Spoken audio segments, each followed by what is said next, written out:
রব্বুল আলামিন বলেছেন আউযু বিল্লাহি মিনাশ শাইতানির রাজিম, বিতাড়িত মরদুদ শয়তান থেকে আল্লাহ রব্বুল আলামিনের কাছে আত্মরক্ষা করছি। বিসমিল্লাহির রহমানির রহিম, পরম করুণাময় ও অসীম দয়ালু আল্লাহর নামে শুরু করছি। ইজা জুলজিলাতিল আরদি ইজা জুলজিলাতিল আরদু জিলজালাহা, যেদিন হবে মহাপ্রলয়, অর্থাৎ যেদিন হবে ভূমিকম্প বা মাটি কম্পিত হবে। ওয়া আখরাজাতুল আরদু আসকালাহা, ওয়া আখরাজাতুল আরদু আসকালাহা, জমিন তার ভিতরে যত কিছু আছে সবকিছু বের করে দিব। ওয়া ক্বালাল ইনসানু মা লাহা, মানুষ বলবে হায় আজকে কি হলো এই জমিনের। তারপর ইয়াউমা আইজিন তুহাদ্দিসু আখবারাহা, জমিন যত কথা রেকর্ড করে রেখেছিল সবকিছু সেদিন প্রকাশ করে দিবে। বি আন্না রাব্বাকা আওহালাহা, এটা রব্বুল আলামিনের আদেশেই।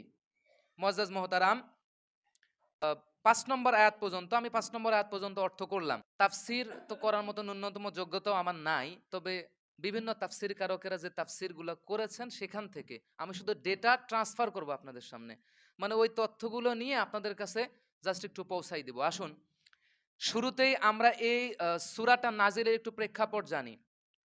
আমি যে সূরাটা নিয়ে কথা বলতেছি এটা নাজিলের প্রেক্ষাপট জানা তো দরকার আছে। কি জন্য নাজিল হয়েছে? হুজুর, এটা তো নাজিল হয়েছে, প্রত্যেকটা সূরায় কোনো না কোনো কারণে নাজিল হয়েছে। এটার নাজিলের কারণ কি? পুরা সূরা নাজিলের কারণ জানা না গেলেও এই পুরা সূরাটার শেষ 2টা আয়াত, ফামাইয়া আমাল মিসকালা যাররাতিন খায়রা ইয়ারা ওয়া মাইয়া আমাল মিসকালা যাররাতিন শাররা ইয়ারা, এই 2টা আয়াতের প্রেক্ষাপট শুধু জানা গেছে, অর্থাৎ শানে নুজুল। মানে তৎকালীন মদিনার মানুষকে, ভিক্ষুককে, সায়েলদেরকে সামান্যতম দানও করতো না। করতে তারা কুণ্ঠাবোধ করত, হাতটাকে সংকীর্ণ করত।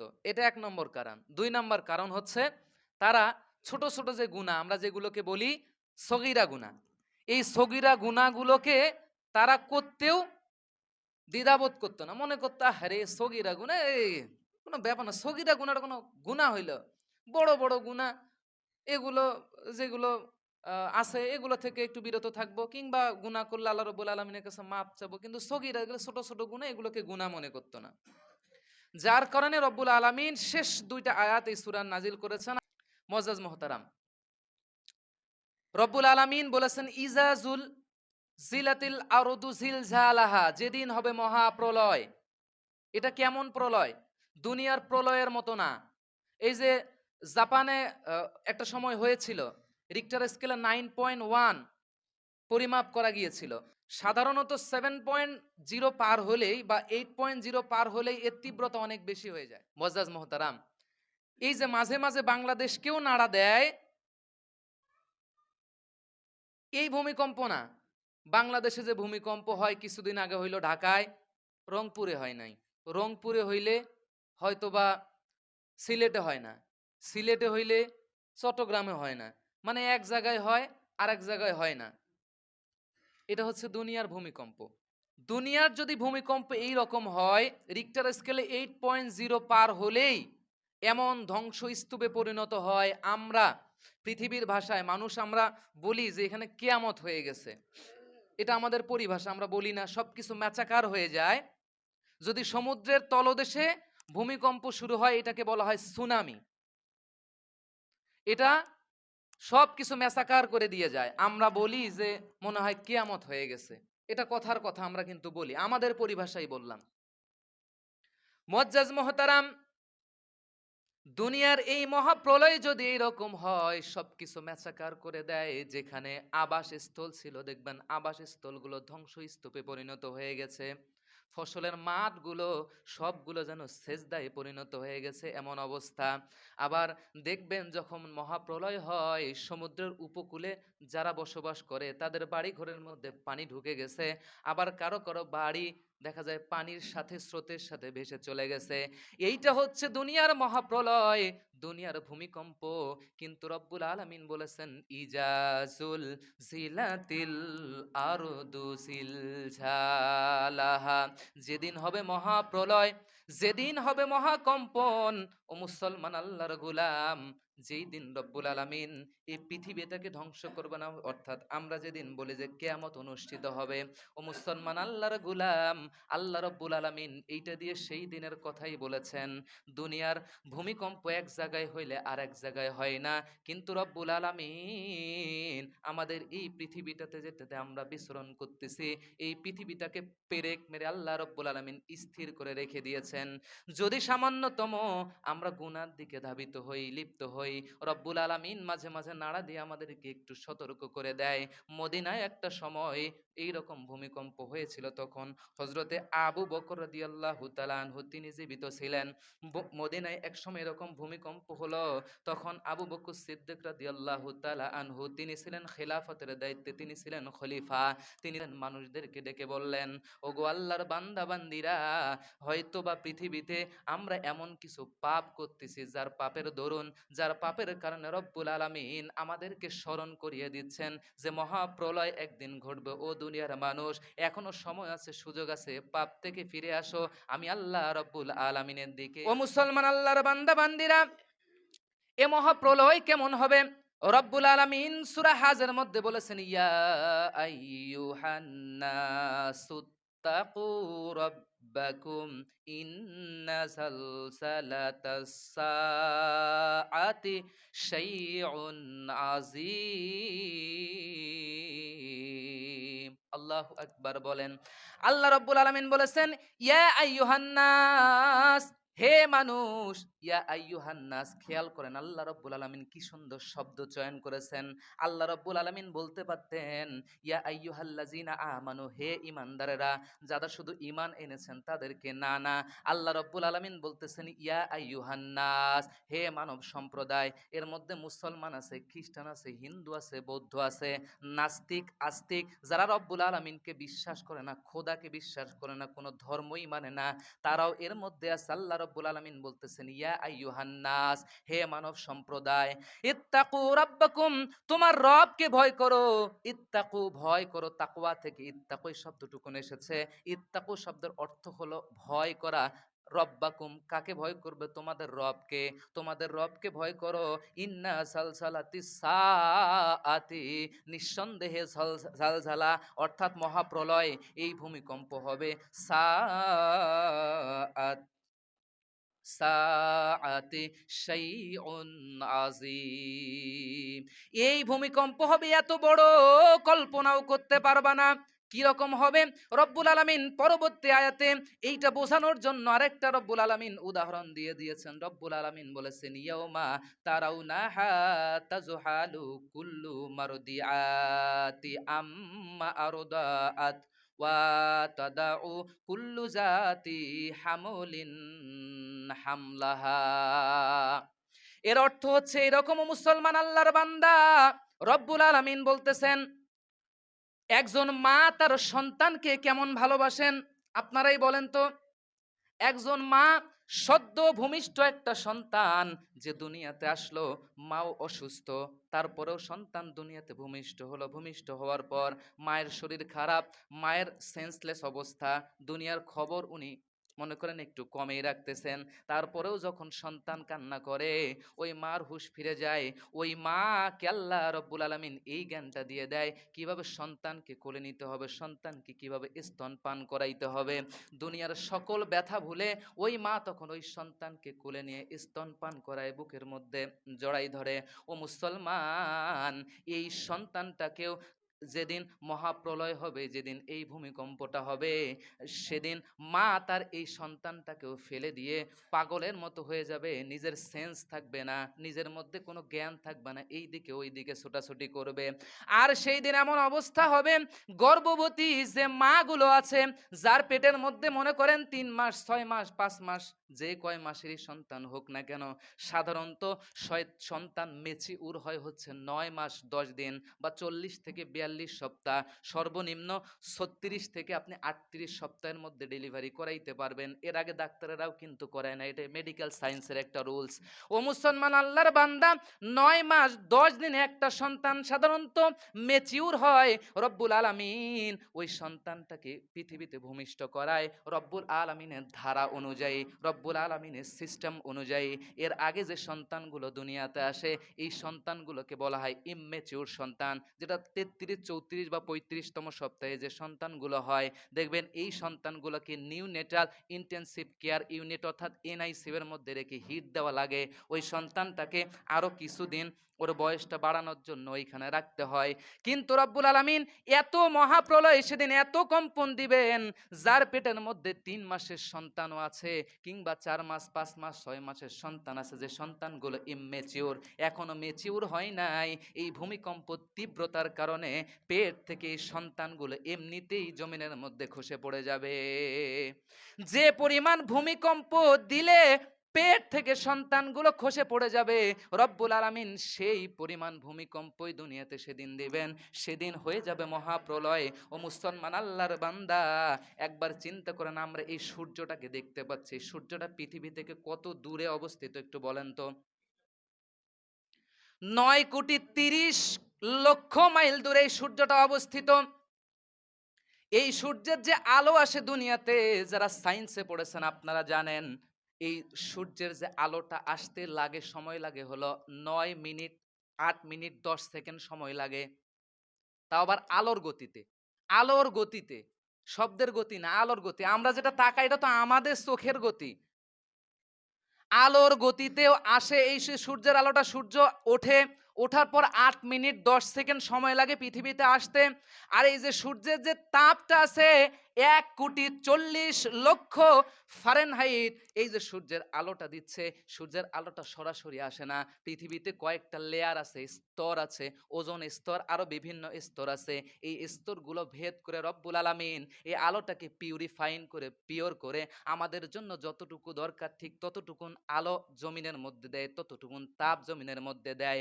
ও মুসলমান আল্লাহর বান্দা, কিন্তু যেদিন হবে ইয়াউমে হাসর, যেদিন হবে এই ভূমিকম্প, আল্লাহ রব্বুল আলামিন এই সূর্যটাকে 1 কিংবা 2 মিটারের মধ্যে রব্বুল আলামিন সূর্যটাকে নিয়ে আসবেন। এই সূর্য যদি 9,30,00,000 মাইল দূরে অবস্থিত, 1,40,00,000 ডিগ্রি সেলসিয়াস তাপমাত্রা এই সূর্য যদি দেয়, এই সূর্যের আলো এতটা স্তরের মধ্যে পিউরিফাইন হয়ে জমিনের মধ্যে আসতেছে, তারপরেও খরার সময়, গ্রীষ্মকালের মধ্যে আমরা এই সূর্যের আলোটারে বা সূর্যের তাপটাকে আমরা কিন্তু সহ্য করতে পারি না, শরীর ঘেমে যায়। কিন্তু যেদিন মহাপ্রলয় হবে, সেদিন যদি 1 কিংবা 2 মিটারের মধ্যে যদি সূর্যটা আসে, তাহলে ওর তাপটা সরাসরি ডাইরেক্ট আমাদের শরীরের মধ্যে পড়বে। পড়বে কি পড়বে না বলেন? তাহলে সেই দিনের অবস্থাটা কিরকম হবে আপনি একটু নিজের বিবেককে দিয়ে চিন্তা করেন। আল্লাহ রব্বুল আলামিন সৃষ্টির সেরা জীব হিসেবে আমাদেরকে দুনিয়াতে পাঠাইছেন। নিঃসন্দেহে আমাদের আকল অন্যান্য অন্যান্য প্রাণীর থেকে নিঃসন্দেহে আমাদের আকল বেশি, বিবেক বেশি, বুদ্ধি বেশি।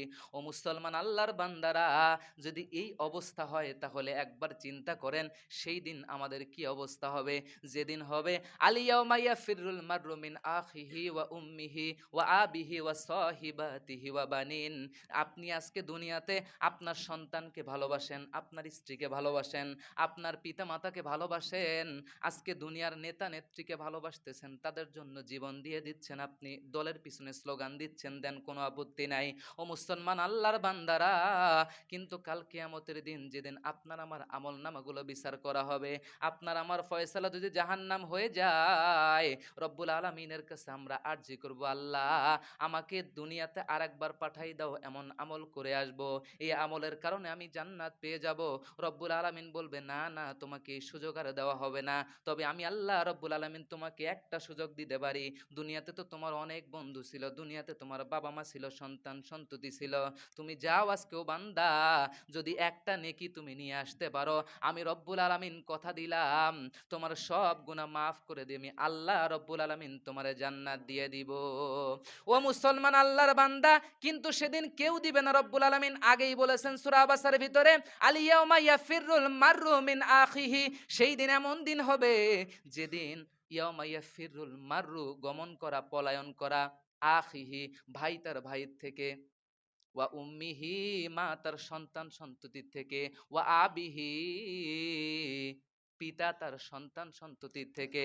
ও মুসলমান আল্লাহর বান্দারা, দুনিয়াতে সন্তানকে তো কতই না আমরা ভালোবাসি। আমার যে ছোট্ট সন্তান আছে, এতটা ভালোবাসি তারে আমি, আল্লাহ রব্বুল আলামিন ভালো জানেন। প্রতিটা মুহূর্তে প্রতিটা সেকেন্ডে তার তো মা নাই। আমি রাত্রেবেলা তারে বুকের উপরে নিয়ে তারে ঘুম পাড়াই দেই যেন ঠান্ডা না লাগে। কাল কিয়ামতের দিন এই সন্তানও আমার কাছে আসলে আমি এই সন্তানকে কি জবাব দিব শুনবেন? এই সন্তানকে বলবো, বাবা কে তুমি? তোমারে তো চিনি না। দুনিয়াতে এত আমার বিয়েই হয় নাই, আমার সন্তান হবে কোথা থেকে? اليوم يفر المرء من أخيه وأمه وأبيه وصاحبته وبنين।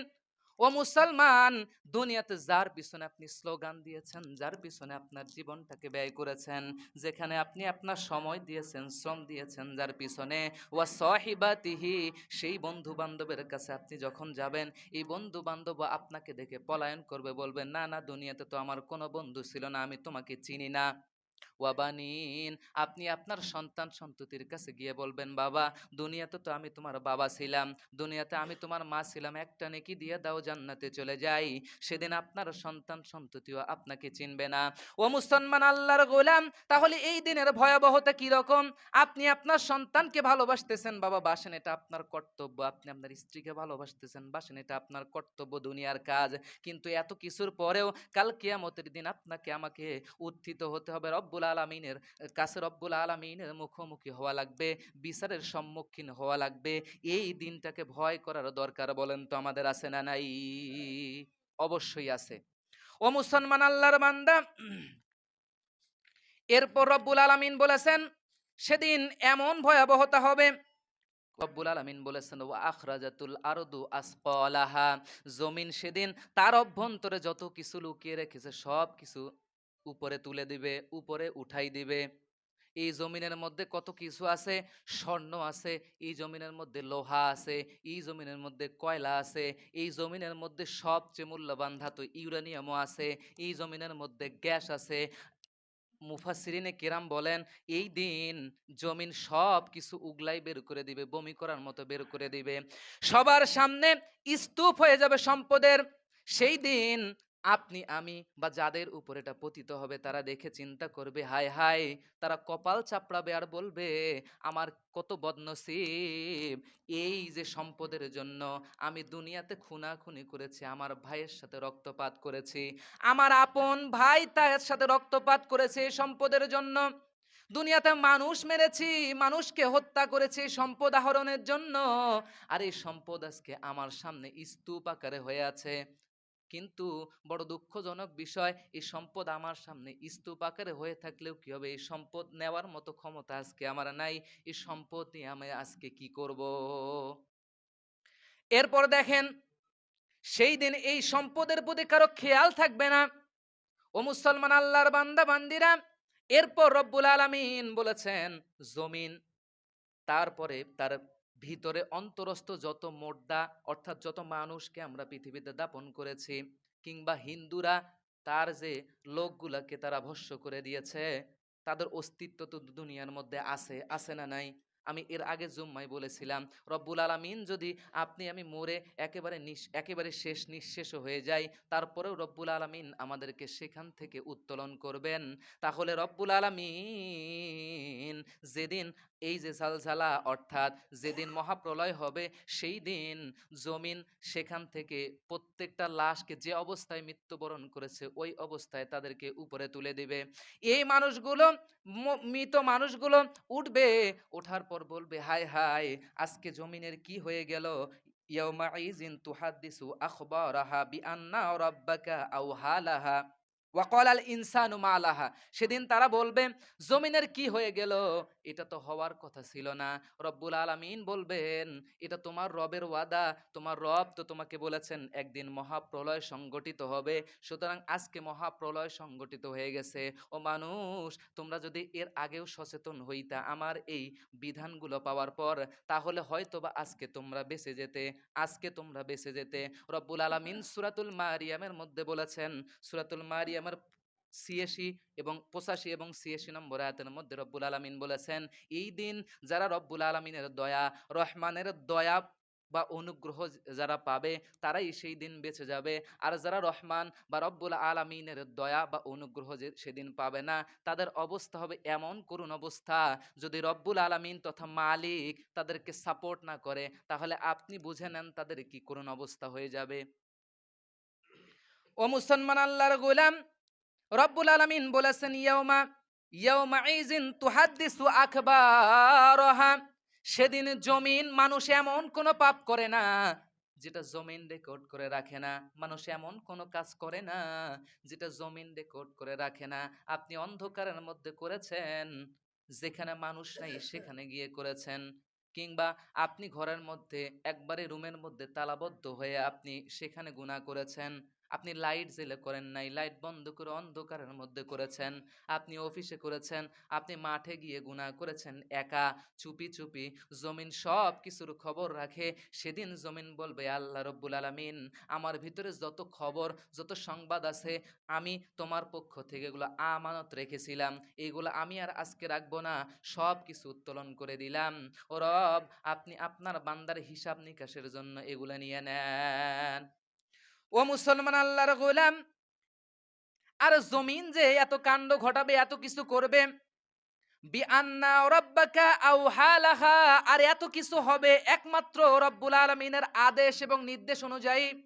তাহলে বোঝা যায় এই যে মহাপ্রলয়, ভূমিকম্প অনুষ্ঠিত হবে সেই দিন, যেদিন কি হবে, পাহাড়, এই যে বিশাল বিশাল আপনি পাহাড়গুলো দেখেন, পৃথিবীর সর্বোচ্চ উঁচু পর্বত শৃঙ্গ হচ্ছে মাউন্ট এভারেস্ট, প্রায় ৯ কিলোমিটার উচ্চতা।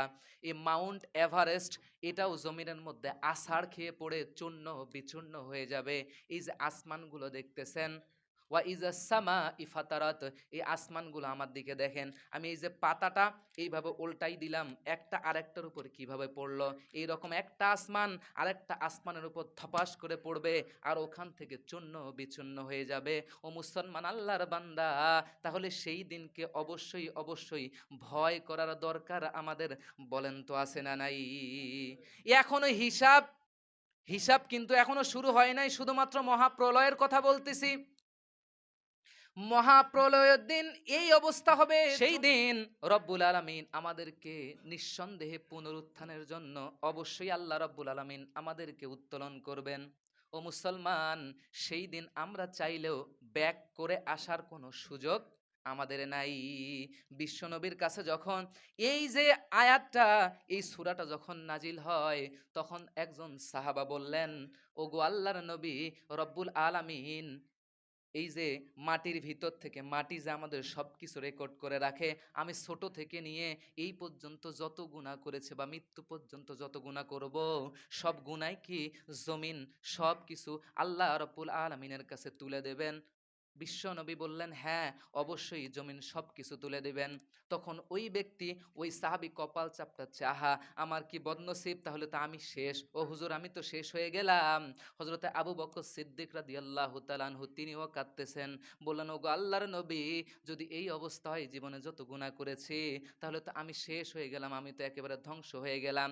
তখন আল্লাহর নবী বললেন, ও আবু বকর কেঁদো না, ও আমার সাহাবীরা কেঁদো না। তোমরা যদি গুনাহ না করতে, রব্বুল আলামিন তোমাদেরকে সৃষ্টি করতেন না। আল্লাহ রব্বুল আলামিন তোমাদেরকে ধ্বংস করে দিয়ে এমন একটা জাতি সৃষ্টি করতেন, যে জাতি গুনাহ করবে কিন্তু অনুতপ্ত হয়ে রব্বুল আলামিনের দিকে ফিরে আসবে, আল্লাহ রব্বুল আলামিনের কাছে ক্ষমা চাবে, আল্লাহ রব্বুল আলামিন ক্ষমা করে দিয়ে তারা জান্নাত দিয়ে দিবেন। যদি তোমরা একেবারেই, যদি তোমরা শুধু গুনাহ না করে তোমরা নেকি করতে, নেকি করতে, আল্লাহ রব্বুল আলামিন এমন জাতি পৃথিবীতে পাঠাইতেন না, বরং তোমাদেরকে ধ্বংস করে দিয়ে সেই জাতি পাঠিয়ে দিতেন। ও মুসলমান আল্লাহর বান্দা, এ থেকে বোঝা যায় আপনি আমি যা পাপ করেছি, যা গুনাহ করেছি, আল্লাহর নবীর জবানি থেকে আমি বলতে পারি, আপনি আমি যা গুনাহ করেছি এখানে থেমে যান, রব্বুল আলামিনের কাছে তওবা করেন, এমন তওবা করেন যে তওবা করলে রব্বুল আলামিন তওবা কবুল করে নেন। এমন তওবা করেন যে অতীতে জিন্দেগিতে যা গুনাহ করেছেন, আপনি বড় গুনাহ করেন আর ছোট গুনাহও করেন, যে গুনাহই করেছেন এই গুনাহগুলোর জন্য রব্বুল আলামিনের কাছে অনুতপ্ত হন, আল্লাহ রব্বুল আলামিনের কাছে ক্ষমা চান, ফিরে আসেন ইরজি ইলা রব্বিকি রাদিয়াতাম মারদিয়া, আপনার রবের দিকে এমন অবস্থায় ফিরে আসেন আপনার রব আপনার প্রতি খুশি এবং আপনি আপনার রবের প্রতি খুশি। এই অবস্থায় ফিরে আসেন, নিঃসন্দেহে আল্লাহ রব্বুল আলামিন আপনাকে ক্ষমা করে দিয়ে জান্নাত আপনার জন্য বরাদ্দ করে দিবেন। তবে শর্ত হচ্ছে আপনি আজকে ক্ষমা চাবেন, তওবা করবেন এবং জীবনে যত দিন পর্যন্ত বেঁচে থাকবেন এইরকম কোনো গুনাহ করবেন না। এমন কাজ, এমন কথা আমরা আল্লাহ রব্বুল আলামিনকে দিতে পারি কি পারি না বলেন তো? সবাই পারি। আমরা চাইলেই গুনাহ থেকে ডাইভার্ট হয়ে ভালো কাজের দিকে ফিরে আসতে পারি। ও মুসলমান, আজকে আপনি আমি যত সম্পদ গচ্ছিত করতেছি, এই সম্পদটা একদিন ঠিকই ধ্বংস হয়ে যাবে। আর এই যে সম্পদের জন্য আমরা রক্তারক্তি, খুনাখুনি করতেছি, ভাই ভাইকে কতল করতেছি, হত্যা করতেছি, আল্লাহ রাব্বুল আলামিন বলেছেন লা ইয়াদখুলুল জান্নাতা কাতিউর রহিম, লা ইয়াদখুলুল জান্নাতা কাত্তাতুন, অর্থাৎ রেহেমের সম্পর্ক যারা ছিন্ন করবে এরা কখনো জান্নাতে যাবে না। আজকে আপনার ভাইয়ের সাথে আপনার দ্বন্দ্ব জমিন নিয়ে, আপনার ভাইয়ের সাথে আপনার দ্বন্দ্ব সম্পদ নিয়ে আপনি ভাইয়ের সাথে কথা বলেন না। আল্লাহর নবীর হাদিস থেকে নেন, লা ইয়াদখুলুল জান্নাতা কাতিউর রহিম, রেহিমের সাথে সম্পর্ক যারা ভঙ্গ করেছে তাদের আল্লাহ রাব্বুল আলামিন জান্নাত দিবে না, তাদের জন্য জান্নাত হারাম। আপনি কিভাবে আপনার মাকে, আপনার বাবাকে বৃদ্ধাশ্রমে রেখে আসেন? বাংলাদেশের ঘটনা, কিছুদিন আগে একজন বাবা সরকারি কর্মকর্তা বা কর্মচারী ছিল, কিছুদিন পর উনি রিটায়ার্ড করার পর যখন পেনশনের কিছু টাকা পেয়েছে, পেনশনের টাকাগুলো নিয়ে বাবাকে অর্থাৎ সন্তান সন্ততিরা তাকে রেখে এসেছে বৃদ্ধাশ্রমে। রেহেমের সাথে কিন্তু সম্পর্ক ছিন্ন করে দিল, রক্তের সাথে সম্পর্কগুলোকে ছিন্ন করে দিল।